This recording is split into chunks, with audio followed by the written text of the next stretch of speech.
Hi, welcome to this YouTube video. और आज बात करते हैं कैसा रहा मार्केट में आज का डे।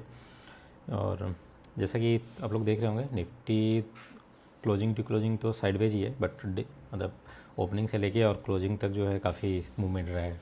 तो during the day I think जो भी ट्रेडर्स सपोर्ट और रेसिस्टेंस को फॉलो करते होंगे उसके अकॉर्डिंग ट्रेड लेते होंगे, उनके लिए थोड़ा सही दिन रहा होगा, क्योंकि ना ही ब्रेकआउट सही से वर्क किया है और ना ही ब्रेक डाउन किया है। तो एक रेंज में ही रहा है, ऑल्दो वो रेंज बहुत बड़ा रहा है। लाइक अगर मैं एक बार चार्ट पे लेके चलता हूँ, फिर आप देखो कि कितना बड़ा कैंडल बना है।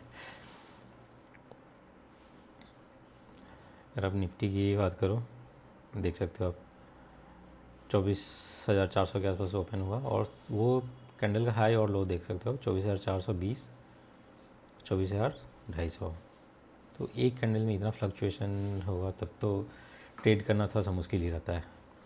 और यहीं कहीं मैंने पोजीशन बनाया था पहले, आई थिंक दूसरे कैंडल के आसपास कहीं बनाया था। और उसमें आप देख सकते हो किस तरह से मार्केट नीचे की साइड भी अगर भागने चाहा तो उसमें भी काफ़ी तेज़ी से भागा था। यहाँ भी फिर दोबारा वो लेवल टेस्ट करने गया था, फिर ऊपर गया तो ऊपर भी काफ़ी तेज़ी से गया। तो दोनों साइड जो है I think stop loss hunting हुआ है आज। और मैंने जो पोजीशन बनाया था ये यहीं कहीं दूसरे कैंडल के आसपास बनाया था, और इसी आई थिंक वॉलेटिलिटी में जो है वो स्टॉप लॉस बुक करना पड़ा।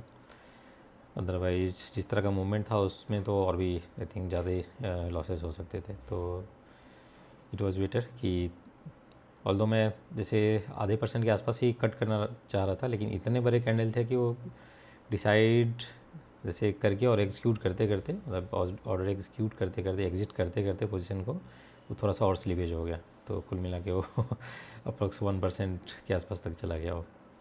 तो यही होता है। और अनदर रीज़न वाज कि विक्स ग्रो किया है, विक्स इंक्रीज़ किया है लगभग 9-10%। तो वो एक अलग रीज़न है कि डीके के बदले जो है और इन्फ्लेट ही हुआ है। ऑल्दो ओपनिंग थोड़ा सा डीके होके ही हुआ था, जो भी फ्राइडे का क्लोजिंग था ऑप्शंस के प्रीमियम का।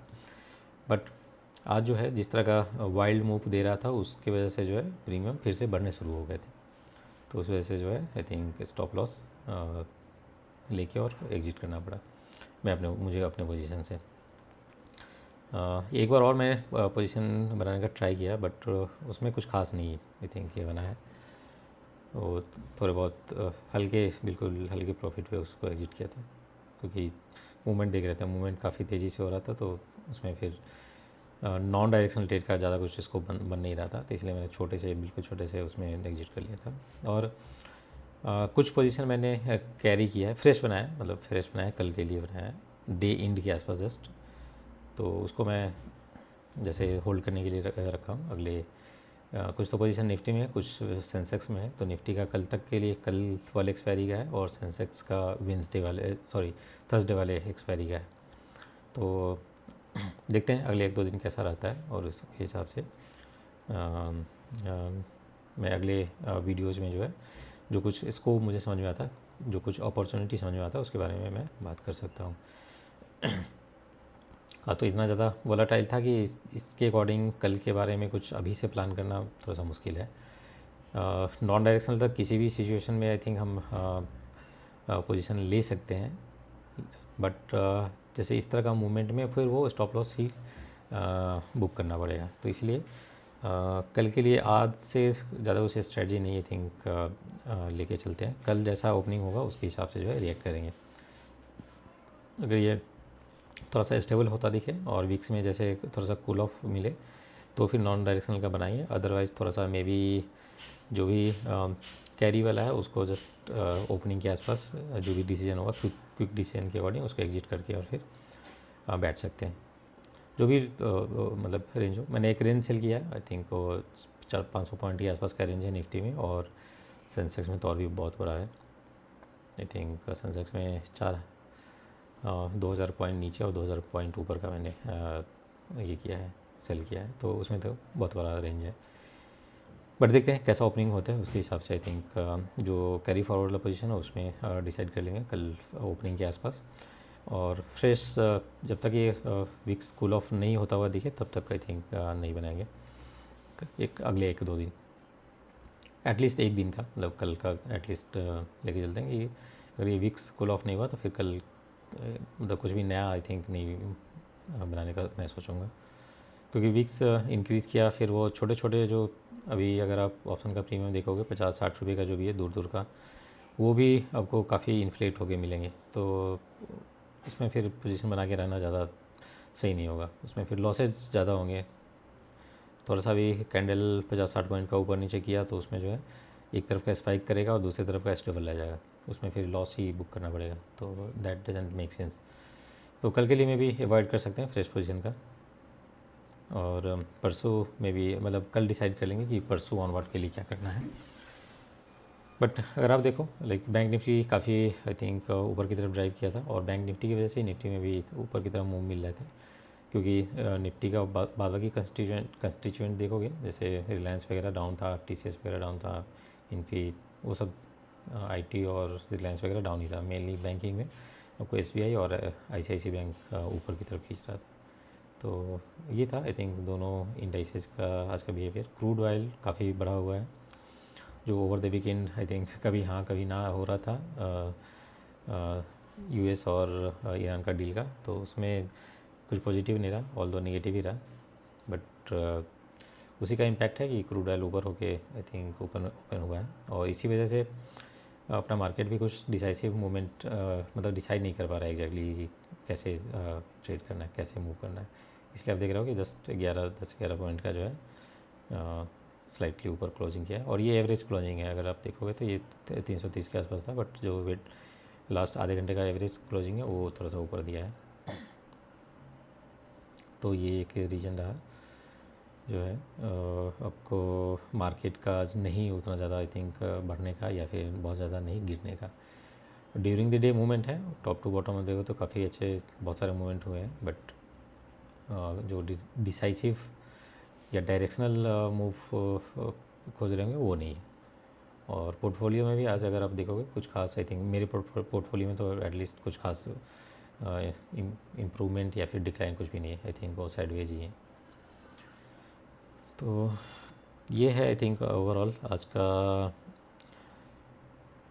मार्केट का समरी। और प्रीमियम का जो बिहेवियर था ना, अगर मैं बताऊँ तो जैसे अगर हाई पे जा रहा है तो अगर इन ये तीनों हाई देख लो आप, मार्केट 3 बार जैसे ये तीनों हाई बनाए हैं, बट अगर उसके ऑप्शन के प्रीमियम देखोगे तो वो उतने हाई लेवल पे नहीं जा रहा था। वो जैसे 24,400 के आसपास का जो भी था वो जैसे 160 से 170 के रेंज में ही रह जाता था कि तीनों हाई में।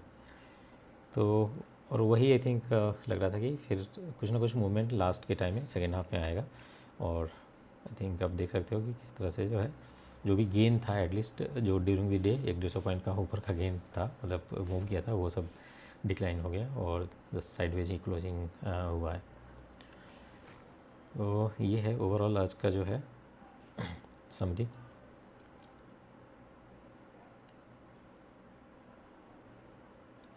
और इस मंथ जैसे मैंने आई थिंक लास्ट वीक के वीडियो में बात किया था, एक दिन थोड़ा सा ठीक था लास्ट वीक, और आज फिर वो ऑलमोस्ट वो बराबर हो गया। तो ये महीना ऑलमोस्ट कुछ खास नहीं जा रहा है, जस्ट कॉस्ट टू कॉस्ट के आसपास ही, मतलब मेरे लिए भी साइडवेज ही है। तो ऑप्शंस में तो ज़्यादा कुछ नहीं मिल पा रहा है, तो देखते हैं। लेकिन ये मतलब इस तरह का टाइम ज़्यादा दिन नहीं रहेगा, तो देखते हैं थोड़ा सा ये स्टेबल जैसे ही होगा उसमें फिर जो डीके हैं वो आने शुरू हो जाएंगे, और फिर जो मंथली आई थिंक रिटर्न का ये है वो थोड़ा सा इम्प्रूव होगा।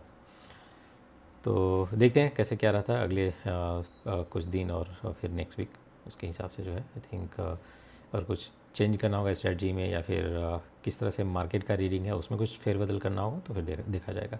बट एटलीस्ट 1 मंथ टाइम तो आई थिंक उसमें देंगे कि जो भी टेस्टेड स्ट्रेटजी है उस पर ही फोकस रहेगा। भले ही पोजीशन नहीं बनाए कुछ दिन, जब लगता है कि मार्केट का सिचुएशन ठीक नहीं है, ज़्यादा मूवमेंट हो रहा है, ड्यूरिंग द डे बहुत ज़्यादा मूव कर रहा है, तो मे भी अवॉइड कर सकते हैं कुछ दिन। बट जो टेस्टेड स्ट्रेटजी है उसको बार बार नहीं आई थिंक चेंज कर सकते हैं। तो देखते हैं अगले 1-2 हफ्ते में, और आई थिंक पता लगेगा कि कैसे क्या पैन आउट हो रहा है मार्केट में, उसके हिसाब से आई थिंक डिसाइड कर सकते हैं। आई थिंक ये है, यही था आज का ओवरऑल मार्केट का ओवरव्यू। और फिर मिलते हैं आपसे कल के वीडियो में, और ट्राई करेंगे कि रिमेनिंग डेज़ के लिए, इस वीक में जो भी रिमेनिंग डेज़ हैं उसके लिए कुछ अपॉर्चुनिटी अगर दिखता है तो ज़रूर बात करेंगे। बट ज़बरदस्ती का आई थिंक मैं नहीं सोचता कि कुछ भी एड हॉक, मतलब एक दिन जस्ट देखे और मैं उसको अपॉर्चुनिटी बता दूँ, क्योंकि मार्केट में जो एक जिस तरह की एक्टिविटी हो रही है, जैसे आज वो विक्स अप गया और news base I think movement हो रहा है, तो उसमें फिर अपॉर्चुनिटी वैसे दिखेगा आपको, जैसे चार्ट पे दिखेगा, ऑप्शन के प्रीमियम पे दिखेगा, लेकिन जब आप अपने स्ट्रेटजी पे को एग्जीक्यूट कर लोगे और वो डीके नहीं मिलेगा, फिर वहाँ पे दिक्कत आती है। वहाँ पे फिर वो फ्रस्ट्रेशन और फिर वो वेटिंग पीरियड वाला जो फ्रस्ट्रेशन होता है वो आता है। तो इसलिए आई थिंक मे भी कुछ दिन अवॉइड कर सकते हैं, 1-2 दिन, अगर लगता है कि नहीं आई थिंक पोजीशन लेना चाहिए तो। बट जो स्ट्रेटजी है आई थिंक उसी पे फोकस रहेगा अभी तो कुछ टाइम तक। तो मिलते हैं आपसे अगले वीडियो में। तब तक जो है आप इस वीडियो को ज़्यादा से ज़्यादा लाइक करिए, शेयर करिए, और चैनल को सब्सक्राइब नहीं किया तो सब्सक्राइब ज़रूर कर लीजिए। Thank you.